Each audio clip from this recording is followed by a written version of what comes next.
health and U.S. in general, U.S. organizations in general, medical health professional associations, all became very engaged in the issue. And as an example, for a couple of years running between 2005 and 2007, there were several joint conferences between leadership and representatives of virtually all of our major health institutions, 18 of the leading professional associations, including the American Medical Association, the American Political Health Association, the American Dental Association, American Nurses Association. They were all working together at various levels in conferences to at least get an overview of each of their individual and then collective capabilities and to develop programs to strengthen the health system, as you see, preparedness, response, resilience to terrorism and other catastrophic events.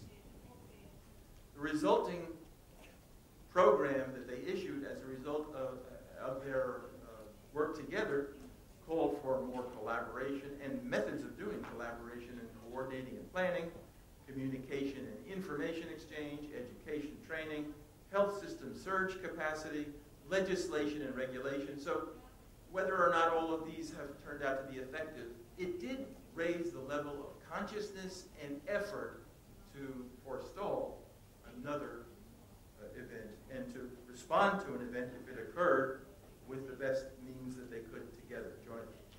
In addition, there's something called the Joint Commission relative to hospital accreditation, and they have various requirements for the major hospitals throughout the United States. There are some 6,000 of them, to be accredited, to be legitimate, so to speak.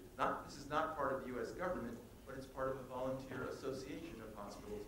And without looking at each of these points, there is a requirement that each of the hospitals, to be accredited, has to run at least 2 emergency response exercises per year, and that one of those exercises must involve participation of other responder agencies as well.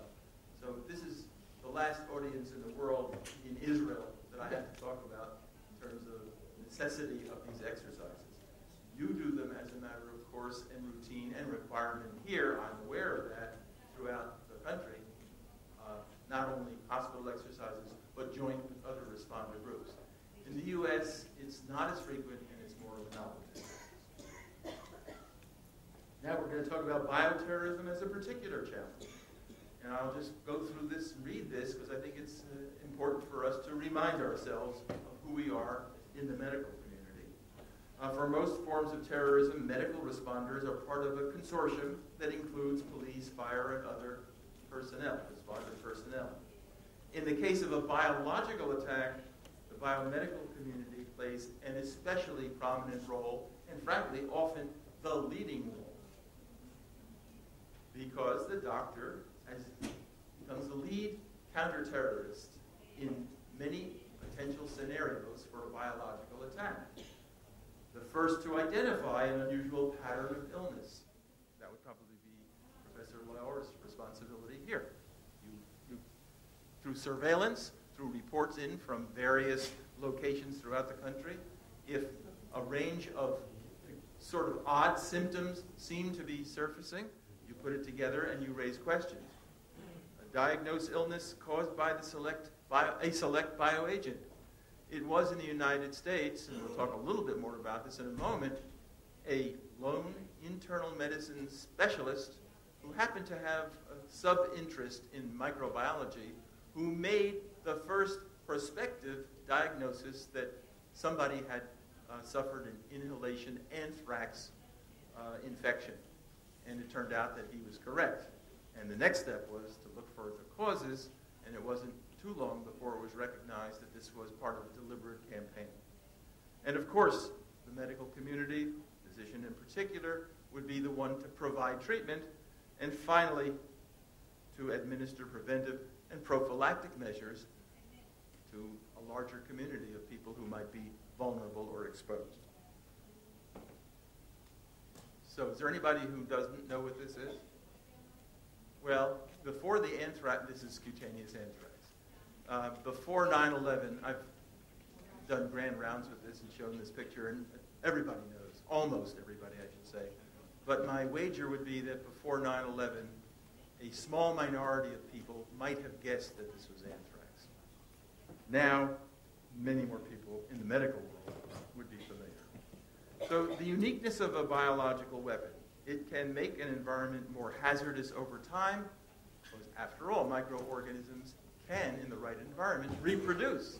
And therefore, if they're toxic materials, if they're virulent agents, they can create more of a hazard as time goes on, which is unlike any other form of a weapon that could be used for war, for terrorism, or for any other hostile purpose. And they can cause contagious disease, as you know. Some organisms will cause infections that will be contagious and can infect others. So individuals, human beings, can in effect become a biological bomb if they have the right or the wrong illness. The effects may not be apparent for days or weeks after initial exposure, and tiny quantities can have widespread physical and psychological effects. How worrisome is the threat of biological attack? It's hard to measure and say, oh, this is the worst form, or nuclear is worse, or another is worse. Much of that is subjective. But in the case of a biological weapon in particular, there's a huge psychological component. And even if no one is actually, let's say, killed by a biological attack, the notion, especially given there's an incubation period of days or weeks that can go by, and one can be unsure if he or she has been infected and a victim, a potential victim himself, can cause a huge psychological or emotional upset, unlike many of the other forms of possible attack. So, the President of the United States, when he was President, Bill Clinton, was asked one time, what worries you most in terms of a possible attack? Way before 9/11 this was in 1999. Well, it wasn't so many years before this too. But he said that more than any other threat, the possibility of a germ attack is the one that keeps me awake at night. And this is a bipartisan worry, because President George Bush, when he signed an act in 2002 to enhance public health and security against bioterrorism, he said biological weapons are potentially the most dangerous weapons in the world. So this is a serious worry, both on a physical and at an emotional level.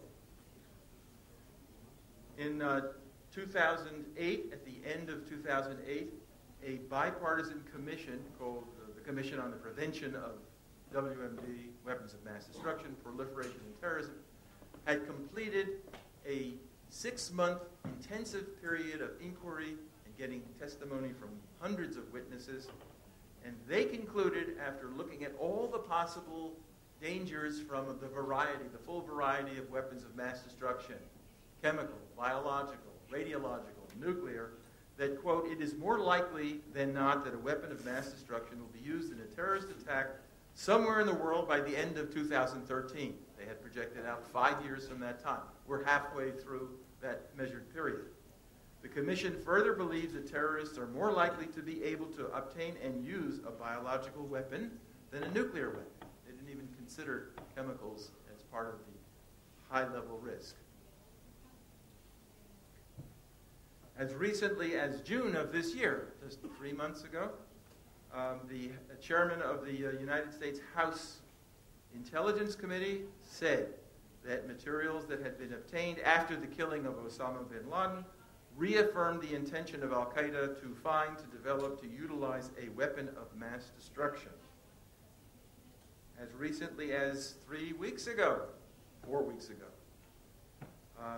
two distinguished reporters from the New York Times, Eric Schmidt and Tom Schenker, wrote an article which was derived from a book that they just published at the same time. And their comment in that article was that American counterterrorism officials are increasingly concerned that al-Qaeda in the Arab Peninsula, that's our neighborhood here, is trying to produce the lethal poison ricin to be packed around small explosives for attacks against the United States. Well, ricin itself is a toxin. It's not a biological agent. It comes from the castor bean. And it doesn't take a genius to know how to process castor beans into this deadly toxic material, which can be produced in a powder form and is potentially very dangerous. So the Centers for Disease Control and Prevention in the United States, the CDC, a dozen years ago, predating 9/11, predating the anthrax attacks, they established about 82 biological or toxin agents which they felt were agents of concern. And they categorized them A, B, or C agents. A being the most harmful, dangerous, C being the least in terms of the following qualifications. Category A agents, unlike the others, which they named, can be easily disseminated or transmitted from person to person.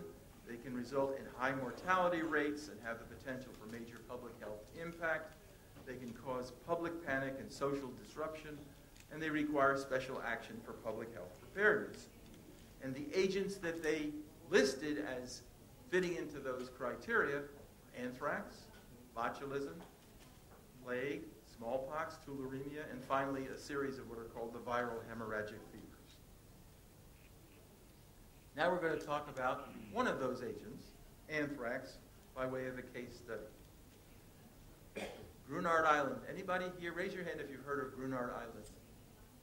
Few, very, very few. It is an island of a 4-mile or so perimeter, about 1.5 miles off of the northwest coast of Scotland, way up north.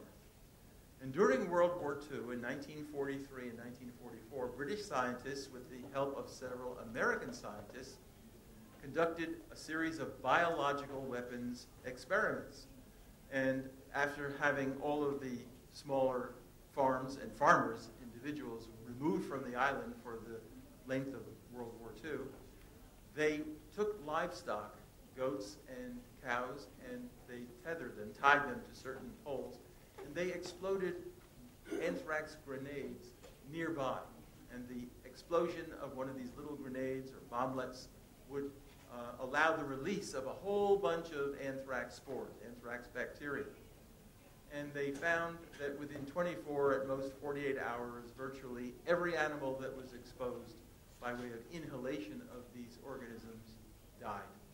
So they were considered, quote-unquote, a success. There was a worry at that time that perhaps Hitler, Nazis were developing biological weapons. It turns out they were not.